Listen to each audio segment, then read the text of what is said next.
Hey everyone, and welcome back. Today, we're pulling back the curtain on a place most of us, thankfully, will never see up close, but its design is an absolute marvel of safety engineering.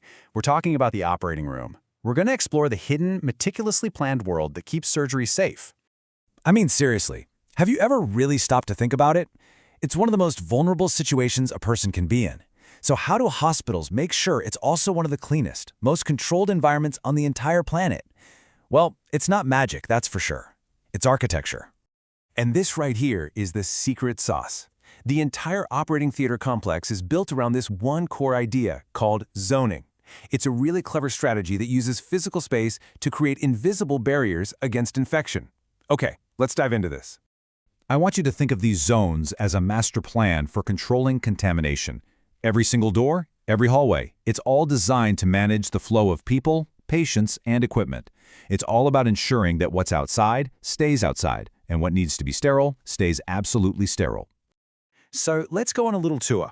Imagine we're walking through the main hospital corridors, and we're about to head into the operating theater complex.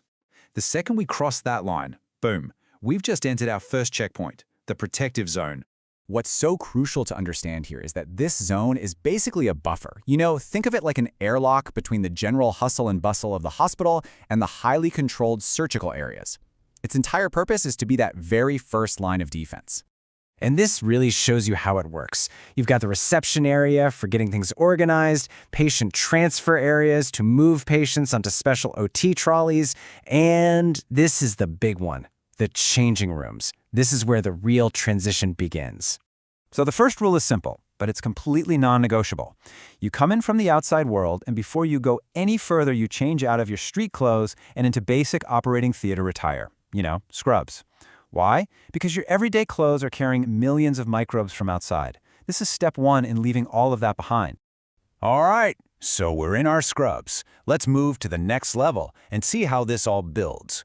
We are now entering the clean zone, and this is where things get a lot more serious. It's where the preparations for the actual surgery really begin.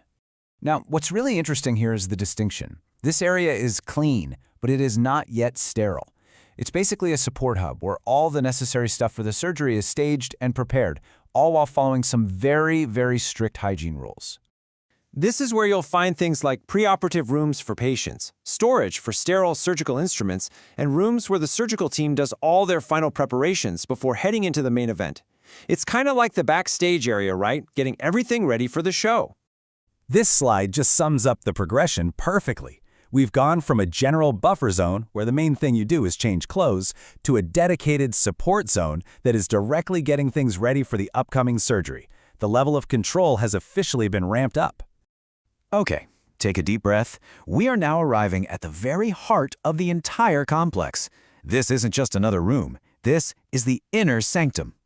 Literally everything we've done so far, changing clothes, following protocols, moving through these controlled hallways, it has all been to protect the integrity of this single space. There are no second chances in here. And that means access is absolutely restricted. Only essential personnel who have followed every single protocol to the letter are even allowed to cross this threshold. The stakes are at their absolute highest. So what's inside? Two key areas. First, you've got the scrub area.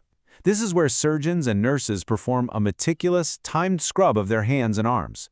And second, the operating room itself, the place where the life-saving procedure actually happens. And here is the absolute rule. Only sterile personnel are allowed. This means they've scrubbed in and they are wearing full surgical attire. Sterile gowns, gloves, masks, caps, the whole deal. In this zone, everyone and everything is dedicated to maintaining a perfectly sterile field. So the surgery is a success, but the process isn't over yet. Now we have to manage the aftermath safely. Let's move to the final zone, which is just as critical for preventing the spread of infection, the disposal zone. This is the controlled exit point. Everything that was used during the surgery, instruments, linens, any biomedical waste, is brought here to be contained and processed. It's all about making sure that no contaminants leave the operating theater complex. The functions here are vital. It's where materials are safely sorted for disposal, and where used instruments begin their journey to be cleaned, sterilized, and prepared for the next procedure. It's all about closing the loop on safety.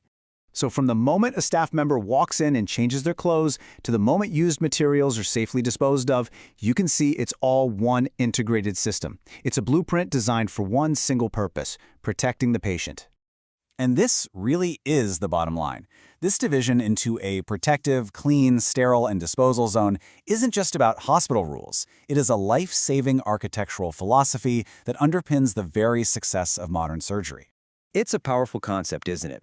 This idea of an invisible architecture that keeps us safe. It makes you wonder, what other hidden systems in our airports, our food supply, or even our digital lives are quietly working in the background to protect us every single